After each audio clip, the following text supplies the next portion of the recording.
Brighten your day by watching the Time with Theresa television show. Whether in the studio or on location, Theresa Westbrook and guests will warm your heart and encourage your soul.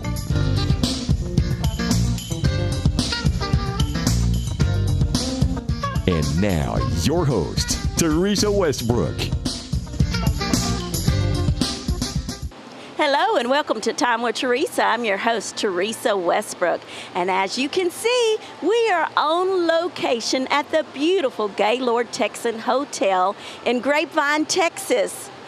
We are here today to cover Edward John's Fight for Your Soul 2017 conference.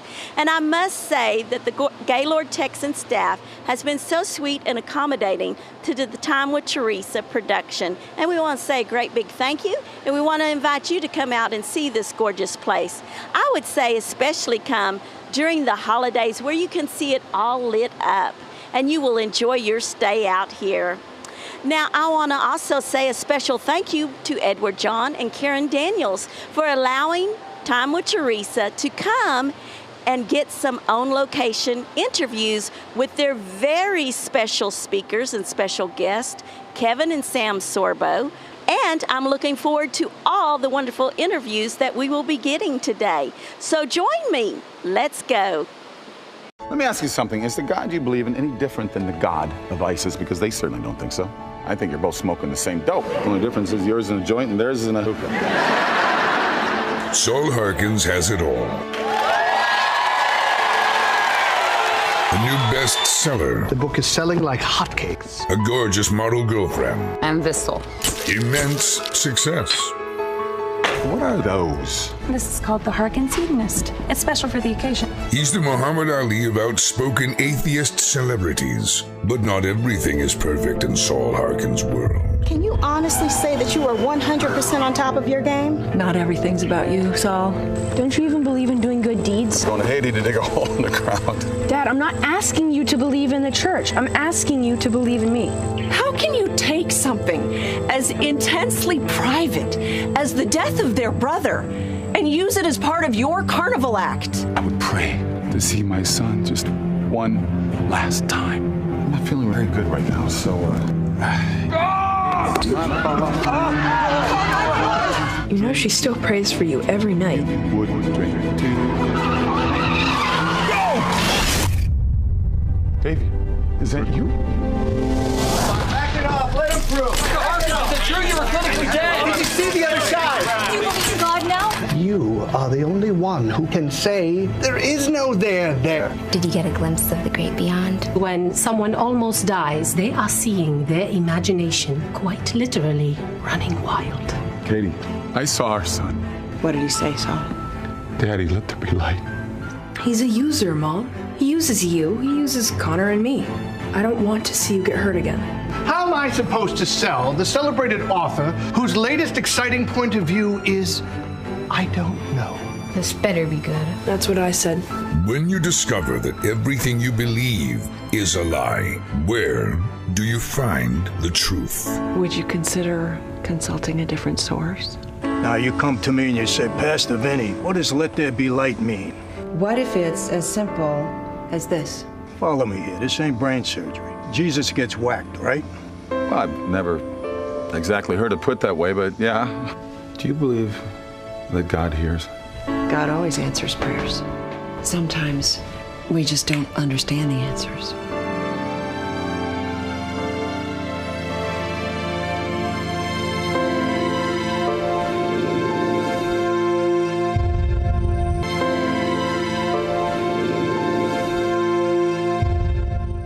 Hi, I'm Kevin Sorbo, and lucky you're watching Time with Theresa.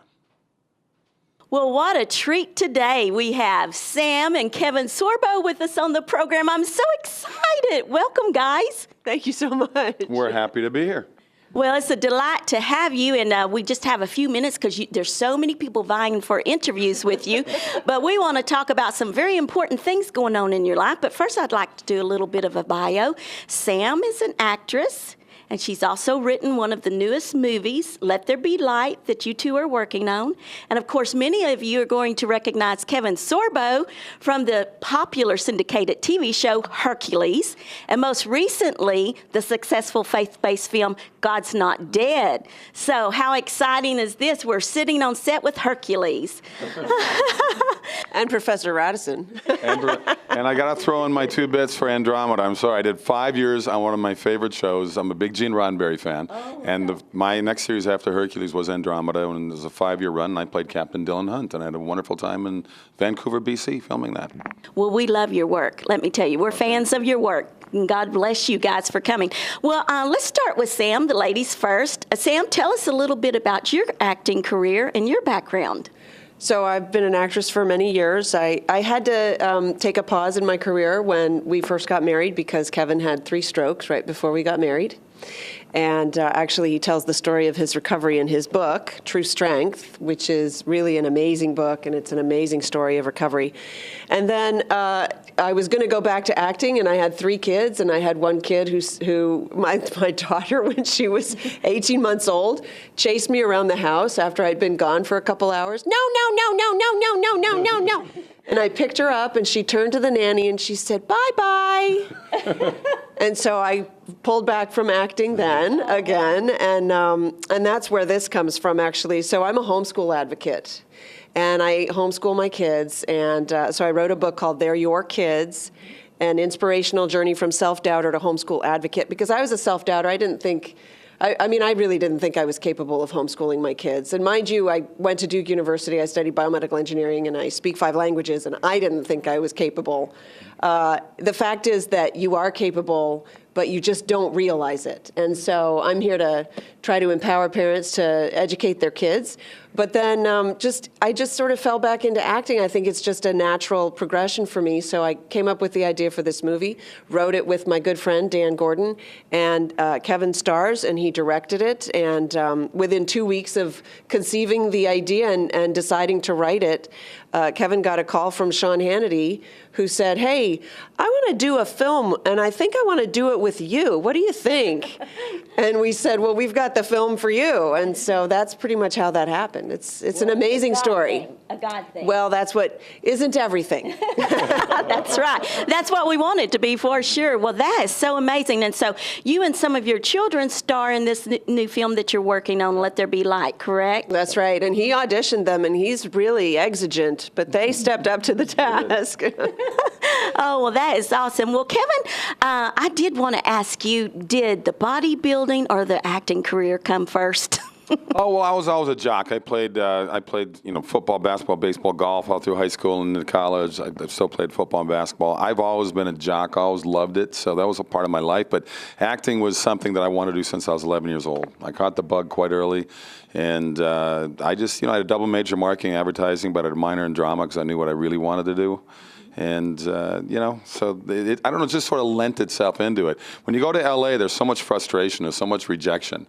And you get to a point that, for me, my outlet wasn't drinking or drugs or anything like that. My outlet was Gold's Gym and working out hard and hitting the beach and doing a lot of biking and rollerblading and keeping in shape, which is something I've always liked to do. I need to work out every day, even to this day. I get a little testy to be around if I don't get my workout in. So.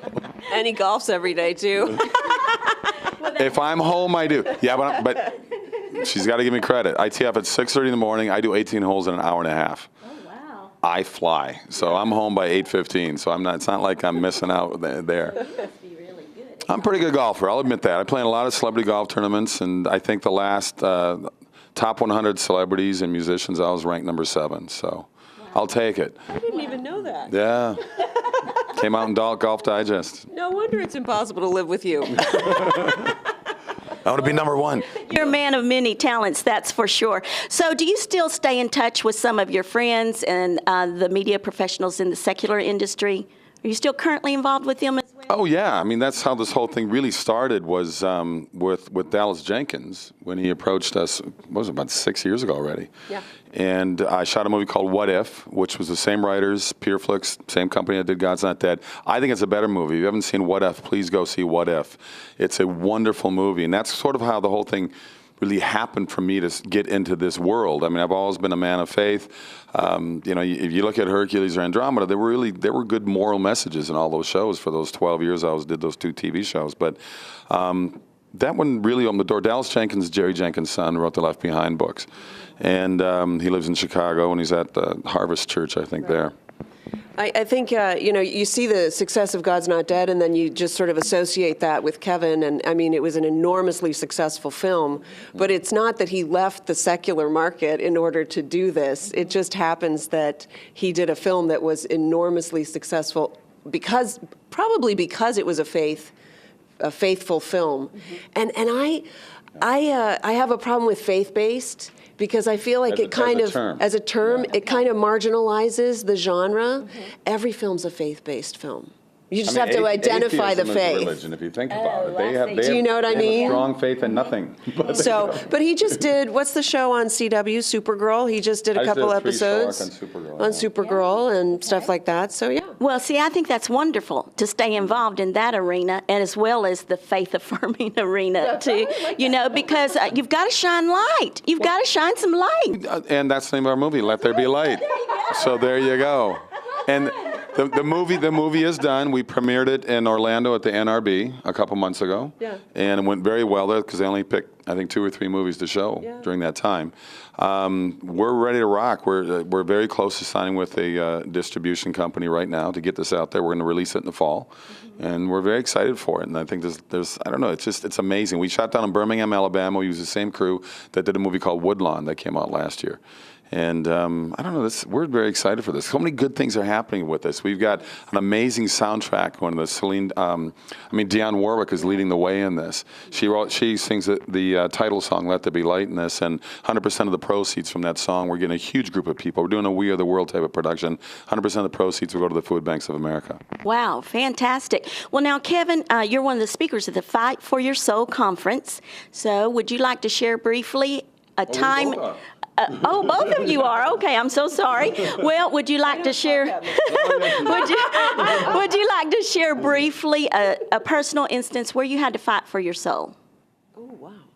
You know what? I grew up in a little town in Minnesota. I grew up in the Lutheran church. I've always been a person of faith. If there's like reborn, for lack of a better word, instances in my life. I certainly remember when I was in 7th grade, our church took a field trip into St. Paul to see Reverend Billy Graham speak. And there had to be 250,000 people. It was amazing. And I went up to the front after he called. I have people up here who want to pray and talk to you. And I felt moved to go up there as this 13-year-old kid.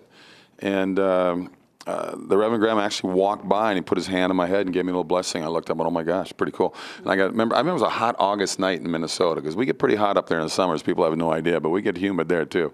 And I remember that very vividly. But certainly when I went through my illness, it's not that I lost faith, because it eventually strengthened it, but it strengthened it through Sam's pushing, and I didn't want to be part of the. I honestly didn't want to do this book. I mean, the strokes happened back in 1997, the same day that Princess Di died, and the book came out just 5 years ago, and I didn't want to show how weak I had become playing a character like Hercules, because if you watch that show, I was in pretty good shape. And so for me to have an aneurysm that opened up in my shoulder and sent hundreds of clots in my arm, and 3 of those clots worked their way into my brain, it was tough, and it was a long road to recover. It took me 3 years to feel 100%. I still know what my limitations are, so to speak. I still have a 10% loss of vision in both eyes, and I have balance issues, but most people wouldn't be able to tell. But you could certainly tell when I first had the strokes. And it was a long, long road, and certainly I talked with God and wrestled with God. And I have a little hint: don't wrestle with God, you will lose. So, but I should have Sam talk a little, because it was huge. Talk about the rooftop. Oh my gosh, I remember going to the rooftop, the top of the apartment building that I was living in, and it was maybe 3 weeks or so after the strokes, after I got out of the hospital, and I prayed to God and I wept. I cried and grieved like I'd lost a friend. That's what it felt like, because I knew I would never be the same person I was before. And it was frustrating to have all these things I felt were going to be taken away from me because I didn't know if my career was going to continue. We were 4 months away from being married. I was like, maybe we should put the wedding off. One thing a neurologist said that was amazing, it still sticks with me. He said, don't put your life on hold. And I thought that was for anything, really. Just don't put your life on hold. So that was pretty good. Wow, how amazing. You're a walking miracle then, right, No Sam? question. 3 strokes. Yeah. Typically, 3 strokes, you're out. No, 3 strikes, you're out. Okay, so I got it a little bit. Very amazing, very amazing. And God bless you, Sam, walking him through that and bringing him back to health because our world needs Hercules. That's right. And great actors such as yourself. Well, he just did, wait, I have to tell them, so he just did the Bible. It's called the Breathe Bible, and you can go to breathebible.com, right? It has an E, B-R-E-A-T-H-E, breathebible.com. And he played the voice of God. The voice of God. And now there's really no living with him in the house. And that's out right now. Go to breathebible.com. You can download the audio version or you can get the 21 hours on 18 CDs. It's awesome. And we're starting the Old Testament in about 6 months. And God's a little busier in the Old Testament. So he got a promotion from half God to... I was looking for that. Capital G. Well, speaking of that, how do you make this work, Sam? 2 actors in the family, you're a mother of 3 children, correct? And you're writing and your busy schedules. Tell us, how do you make this work? Don't forget the dogs, the fish, the turtle, the birds, the chickens. And now the baby praying mantis. And now we just got a baby praying mantis my son found. How do I make it work? Well, we made a commitment when we were first married, never to spend more than 2 consecutive weeks apart. And so for that reason, we started traveling, which is sort of what led me into the homeschooling. We have a very close-knit family, and that's really the only way to make it work. You know what it is? It's prioritizing. So when he was in the hospital in intensive care, having suffered 3 strokes, we were affianced, we weren't married. I got a job offer because I was an actress, and I got a very lucrative, very good job offer for 3 days in New York, and he was at Cedars in LA. And so I went into the hospital room and I said, I got the job. Will it bother you if I leave, or do you want me to stay? And that put him in the position of admitting that he needed me, which was very difficult, I think, for him, right? And it put me in the position of... I was in my 30s, so it's like I've been very independent. That's right. And it put me in the position of deciding between my job and the man that I loved. And it was really a snap decision. It was actually very easy for me. I don't look at it as a compromise. I look at it as a prioritization. And once you do that, I think that's really where things become clearer. Mm-hmm. So that's how we make it work. We prioritize. And the commitment. Praise God. Well, Kevin, you'll be fondly remembered as Hercules by so many people. But when people hear the name Kevin Sorbo, what do you hope comes to their mind? What's interesting is I look at the body work I've done. Yeah, I've done I did a movie. I played a serial killer in a movie. So I've done everything from that to a pastor. And when I walk through airports, I travel a lot. I walk through hotels, malls, wherever I may be. It used to always be Hercules or Andromeda. It is way more than 50% now. People stop me and say, please do more movies like God's Not Dead, like What If, like Abel's Field. It's amazing to see people's response to the work that I have been part of. And actually, I just finished a movie down in Baton Rouge, Louisiana, just a week ago Sunday, called One Nation Under God. And it's all about bringing that back into the Pledge of Allegiance when so many schools are taking that part out. So it's pretty amazing to be part of something like that. So I hope people remember that, just through the fan mail I get and stuff, I think just... You know what? You do work that moves us, that inspires us, that motivates us. And I think to be an actor, that was the main reason I wanted to do it anyway. Mm-hmm. Awesome. Well, Sam, tell our viewers where they can find out more about Let There Be Light and how they can get in contact with you guys. Well, they can go to lettherebelightthemovie.com or the Let There Be Light, the movie Facebook page. That's basically where to go. If they want to find me, it's samsorbo.com, kevinsorbo.net, mm-hmm. and... I'm not going to give out my phone number. I'm thinking, what else? Or they can stop me on the street. Or they can go to the Kevin Sorbo official Facebook page. That's true. I post stuff, so get ready. Oh yeah, I got my haters out there too, but but you know what? People, there are people who don't like the truth. Well, it's good to have opinions. I think it's important. Oh, Yeah. okay. Yes. And the bell rang.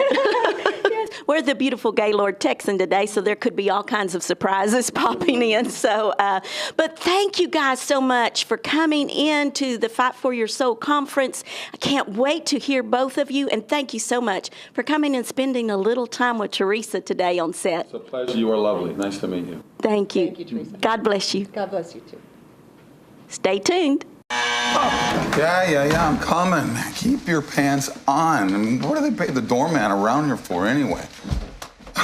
Okay, yeah, come on in, come on. You're drunk? Oh, you can't pull the wool over your eyes. The basic tenet of Christianity. Whoa. This is Coach's timeout. Don't you dare tell me about the love and the compassion of your so-called God. Because if he felt like sacrificing his only begotten son, well, that's his business. But he should have bloody well kept his hands off of mine! What do you think it does to the boys to take the death of their brother and use it as part of your carnival act? Pays the bills.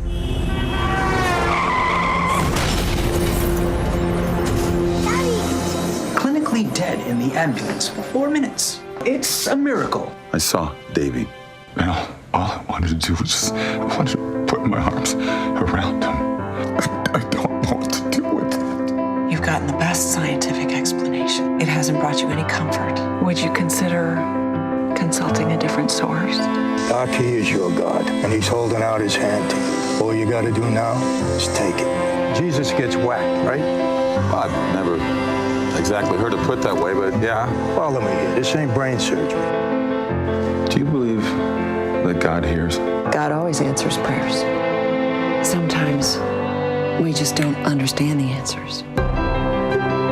This better be good. That's what I said.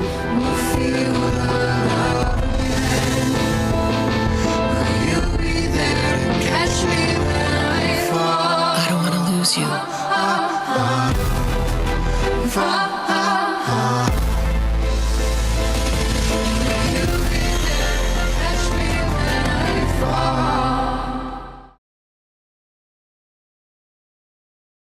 Oh my goodness, guys, what a wonderful time that we have had at Edward John's Fight for Your Soul 2017 conference.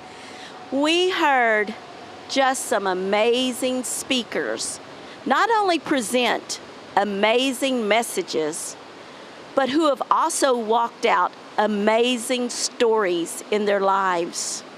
We've heard from celebrities, and then we've just heard from ordinary people that God has used to do extraordinary things.